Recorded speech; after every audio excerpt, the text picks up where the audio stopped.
ہم نے عمران خان کے خلاف آزادی مارچ کیا تھا. انشاءاللہ جب ہم سڑکوں پر نکلیں گے، جمعیت علماء اسلام نے 26ویں آئینی ترامیم سے وہ چیزیں جس کی وجہ سے عمران خان اور پی ٹی آئی زد میں آ سکتی تھی، لیکن ہم سمجھتے تھے کہ وہ آئین اور قانون کے خلاف تھا. طاہر اشرفی صاحب اپنے قد سے بڑی باتیں کر رہے ہیں، کہتے ہیں کہ مولانا فضل الرحمان صاحب 10,000 افراد لے کر آ جائیں گے. میں اسے چیلنج کرتا ہوں کہ 22 دسمبر کو جمعیت علماء اسلام لاہور میں جو جلسہ کر رہی ہے، تم اس سے آدھے لوگ بھی لاہور کے اندر لے کر آؤ، میں تمہیں وفاق کا یا مدارس کا نمائندہ تسلیم کر لوں گا.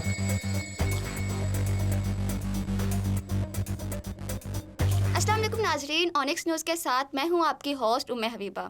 تو آج ہمارے ساتھ موجود ہیں حافظ عبدالرحمان صاحب، جو کہ JUI لاہور کے جنرل سیکرٹری ہیں. جیسا کہ سیاسی گہما گہمی میں آج کل مدارس رجسٹریشن کی جو بات ہے، جو معاملہ ہے، وہ زیر بحث ہے. تو آئیے ان سے جانتے ہیں کہ آخر یہ کیا معاملہ ہے. تو جی سر بتائیے گا کہ آخر جو یہ سیاسی گہما گہمی میں مدارس رجسٹریشن کا معاملہ زیر بحث ہے، یہ ہے کیا چیز؟ آپ اس کے بارے میں تھوڑی تفصیل سے ہمیں آگاہ کر دیجیے.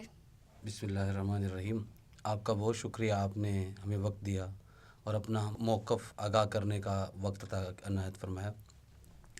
اصل میں پاکستان کے اندر 26,000 سے زائد مدارس کام کر رہے ہیں، جس میں 40 لاکھ سے زائد طلباء پڑھتے ہیں.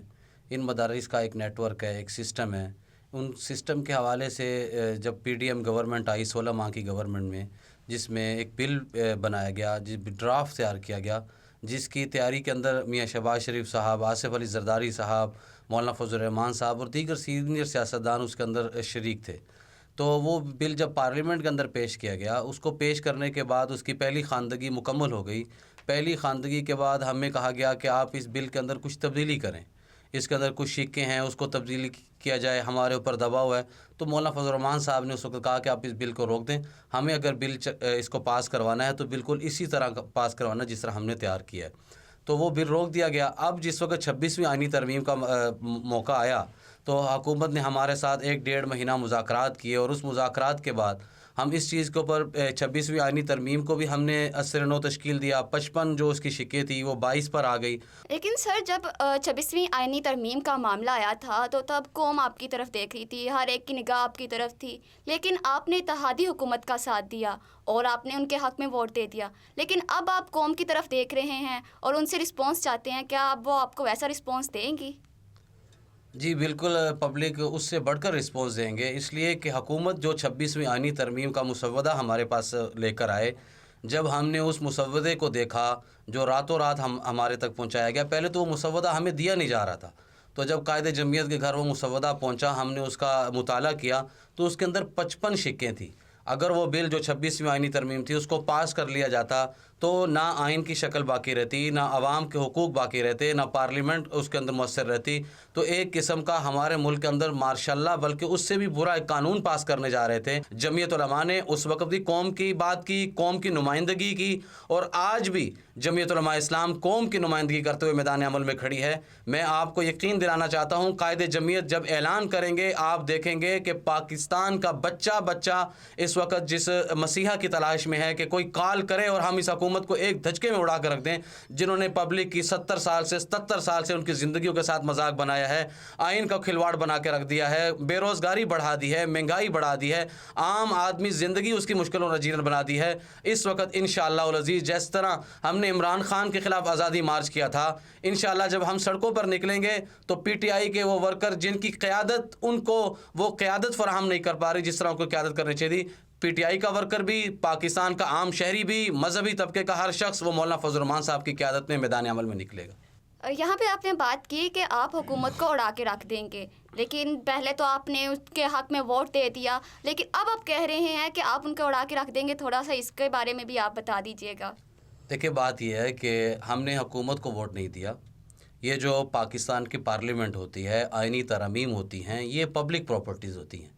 اگر کوئی بل پیش کیا جاتا ہے تو ہم پارلیمنٹ کے اندر اختلاف برائے اختلاف کے لیے نہیں بیٹھے ہوتے ہیں. بلکہ ہم نے یہ دیکھنا ہوتا ہے کہ کون سی چیز عوام کے خلاف جا رہی ہے، کس چیزوں سے عوام کو نقصان پہنچ سکتا ہے، جمہوری اقدار کو نقصان پہنچ سکتا ہے۔ جمعیت علماء اسلام نے ان ساری چیزوں کو بل کے اندر سے نکلوایا جس کو پاس کرنے کے لیے بل کو لایا گیا تھا۔ میں سمجھتا ہوں ہو سکتا ہے کہ یہ بل اسی لیے روکا جا رہا ہو کہ کل کو جمعیت علماء اسلام کو کسی اور ترمیم کے لیے دباؤ میں لانا چاہ رہے ہوں۔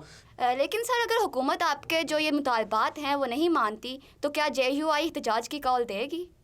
بالکل، جمعیت علماء اسلام نے 17 تاریخ کو جو تنظیمات مدارس دینیہ کا اجلاس ہے ہم اس کا انتظار کر رہے ہیں، بلکہ عوامی رابطہ مہم جاری ہے۔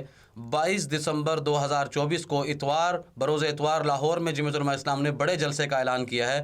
ہم اس احتجاج کو اگر ہماری قیادت اس پر فیصلہ کرتی ہے، تنظیمات مدارس دینیہ کی جماعتیں اس پر فیصلہ کرتی ہیں، انشاءاللہ ایسا احتجاج ہوگا کہ پھر پوری قوم دیکھے گی اور پوری قوم اس میں شریک بھی ہوگی۔ تو یہ آپ اس احتجاج کی کال میں PTI کو بھی دعوت دیں گے کہ وہ آپ کے ساتھ آئے اور احتجاج کرے؟ بالکل، یہ دینی مدارس کا جو مسئلہ ہے یہ پوری امت کا، پوری قوم کا متفقہ مسئلہ ہے۔ وہ PTI کا ورکر وہ بھی جمعیت علماء اسلام کے قائد کے ساتھ نکلے گا، بلکہ یہ جو 26ویں آئینی ترمیم تھی، 26ویں آئینی ترمیم جس وقت پارلیمنٹ میں پیش کی گئی، آپ نے برسٹر گوہر کی سٹیٹمنٹ اٹھا کر دیکھیں، آپ اسد کیسر کی سٹیٹمنٹ اٹھا کے دیکھیں، آپ صاحبزادہ حامد رضا کی سٹیٹمنٹ اٹھا کر دیکھیں، انہوں نے کہا کہ مولانا فضل الرحمان نے جو کردار ادا کیا ہے پاکستان تحریک انصاف کے لیے وہ ایک حوصلہ افزا جو ہے کہ وہ کردار ہے۔ جمعیت علماء اسلام نے 26ویں آئینی ترمیم سے وہ چیزیں جس کی وجہ سے عمران خان اور PTI زد میں آ سکتی تھی، لیکن ہم سمجھتے تھے کہ وہ آئین اور قانون کے خلاف تھا، ہم نے اس کی مخالفت کی، حالانکہ ہماری ان کے ساتھ ایک ٹینشن رہی ہے، ایک ہمارے ساتھ ان کا ایک سیاسی محاذ رائی رہی ہے، لیکن ہم نے آئین اور قانون کی بنیاد پر، اصول کی بنیاد پر اس کی مخالفت کی، چاہے اس کی زد میں PTI بھی آ رہی تھی۔ اس لیے آنے والے وقتوں میں وہ ہمارے ساتھ چلیں گے تو ہمیں تو اس میں کوئی اعتراض نہیں، اور انشاءاللہ اس مسئلے میں PTI کا ورکر مولانا فضل الرحمان کی کال پر لبیک کہے گا اور میدان عمل میں نکلے گا۔ سر عام طور پر یہ بات کی جا رہی ہے کہ حکومت نے ایک طرف پورے ملک کے علماء کو لا کے بٹھا دیا ہے اور دوسری طرف JUI کے علماء کو لا کے بٹھا دیا ہے۔ اس لڑائی میں جو عام عوام ہے اس کا کیا نقصان ہے اور کیا فائدہ ہے، آپ اس کے بارے میں بتا دیجیے۔ دیکھیں، یہ جمعیت علماء اسلام اور عام علماء کی یا پاکستان کے علماء کا مسئلہ نہیں ہے۔ مسئلہ یہ ہے کہ جن لوگوں کو ہمیشہ ایسا ہوتا ہے کہ جس وقت کوئی دینی ایشو آتا ہے، دینی مسائل کا اوپر ہم کسی پیش رفت کی طرف بڑھ رہے ہوتے ہیں، تو ہمیشہ حکومتی چھتریوں کے نیچے کچھ لوگوں کو لا کر بٹھایا جاتا ہے، عوام کا علماء کا نمائندہ انہیں شو کرنے کی کوشش کی جاتی ہے۔ اس سے علماء کے چہرے کو، مذہب کے چہرے کو، اس کو بگاڑنے کی کوشش کی جاتی ہے۔ مذہب اتنا لاوارث نہیں ہوا کہ طاہر اشرفی جیسے لوگ وہ مذہبی علماء کی قیادت کرتے ہوئے نظر آئیں۔ پاکستان یہ جمعیت علماء اسلام کے علماء نہیں ہیں۔ مفتی منیب صاحب ہمارے جید علماء کے اندر مکتبہ بریلوی فکر سے ہیں، انہوں نے کہا مولانا فضل الرحمان ہماری قیادت کر رہے ہیں۔ علامہ حشام علیہ ظہیر و مکتبہ اہل حدیث سے ہیں، انہوں نے کہا کہ جمعیت علماء اسلام کے قائد مولانا فضل الرحمان ہماری نمائندگی کر رہے ہیں۔ سر یہ بھی بتائیے گا کہ حکومتی علماء یہ کہہ رہے ہیں کہ جو یہ مدارس ہیں ان کا جو سارا کنٹرول ہے وہ ان کے پاس ہے، آپ کے پاس اگر افرادی قوت ہو سکتی ہے لیکن کنٹرول تو ان کے پاس۔ میرے آپ کے سوال کا جواب آپ کے اپنے سوال کے اندر ہے۔ آپ کہہ رہی ہیں کہ حکومتی علماء، اگر وہ مدارس کے نمائندہ ہوتے تو آپ بھی یہاں پر بیٹھ کر ان کو حکومتی علماء نہ کہہ رہی ہوتی۔ ان کو حکومت نے لانچ کیا ہے، اور یہ سارے وہ لوگ ہیں کہ جس وقت 2019 کا معاہدہ ہوا کہ 2019 کے معاہدے کے اندر کچھ شقیں طے کی گئیں کہ وفاق المدارس العربیہ پاکستان اور دیگر مدارس تنظیمات کے مدارس کو رجسٹریشن کیا جائے گا، وزارت تعلیم ان کو جو ہے ان کا آڈٹ کرے گی، اور ان کے جو ہے کہ جو طلباء بیرون ملک سے پڑھنے کے لیے پاکستان کے اندر آئیں گے ان کو ویزے جاری کیے جائیں گے۔ طاہر اشرفی صاحب اپنے قد سے بڑی باتیں کر رہے ہیں، کہتے ہیں کہ مولانا فضل الرحمان صاحب 10,000 افراد لے کر آ جائیں گے اور میں وہاں اسلام آباد سے جو ہے وہ 30,000 طالب علم نکال لوں گا۔ میں اس سے چیلنج کرتا ہوں کہ 22 دسمبر کو جمعیت علماء اسلام لاہور میں جو جلسہ کر رہی ہے، تم اس سے آدھے لوگ بھی لاہور کے اندر لے کر آؤ، میں تمہیں وفاق کا یا مدارس کا نمائندہ تسلیم کر لوں گا۔ یہ اپنے گھر سے 10 افراد بھی نکالنے کی صلاحیت نہیں رکھتا ہے۔ JUI لاہور کے جو جنرل سیکرٹری ہیں حافظ عبد الرحمان صاحب، وہ ہمارے ساتھ موجود تھے، انہوں نے ہمیں مدارس رجسٹریشن کے بارے میں تفصیل سے آگاہ کیا ہے۔ آپ اپنی رائے کا اظہار کمنٹ سیکشن میں کر سکتے ہیں۔ اسی کے ساتھ مجھے دیں اجازت، اللہ حافظ۔